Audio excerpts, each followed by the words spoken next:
நான் என்னென்ன பேசணுமோ அதை உதயநிதி பேசிவிட்டார், அதோடு நிறுத்திடுங்க. என் மகன் ஆச்சே அப்படிங்க, அங்கே தான் நமக்கு பாயிண்ட். என் மகனாச்சேன்னா இல்லை, அதை பற்றி பேசித்தானே.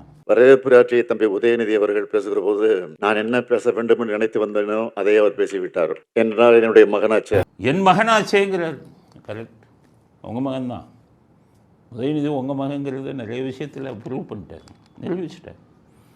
1976 காலேஜ் எல்லாம் படிக்கும்போது நீங்கள் என்னென்ன லீலைகள் பண்ணீங்களோ உங்கள் பையனாச்சே, அந்த லீலையை பூரா இப்போ சினிமா உலகத்தில் இருந்துக்கிட்டு சினிமா துறையில் இருந்துட்டு உங்கள் பையன் பண்ணுறாரு.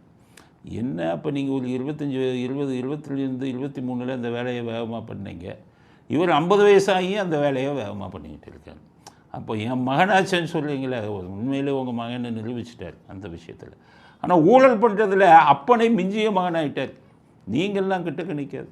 ஏன்னா பிடிஆர் 30,000 கோடினார் 2 வருஷத்தில். அப்போ உங்களை வச்சுட்டார். நீங்கள் 10 கோடி தானே. அண்ணா நகர் நிமிஷ் மூலமாக வாங்கினது 10 கோடி தானே அப்போ வந்தது. இப்போ ஒரு 30,000 கோடி. அதனால் மற்ற விஷயத்தில் உங்களை மாதிரி இருக்கலாம் உங்கள் பையனா, ஆனால் ஊழல் செய்கிறதுல அவர் தாத்தா மாதிரி, தாத்தாவுக்கு ஏற்ற பேரன் அப்படின்னு தான் சொல்லணும்.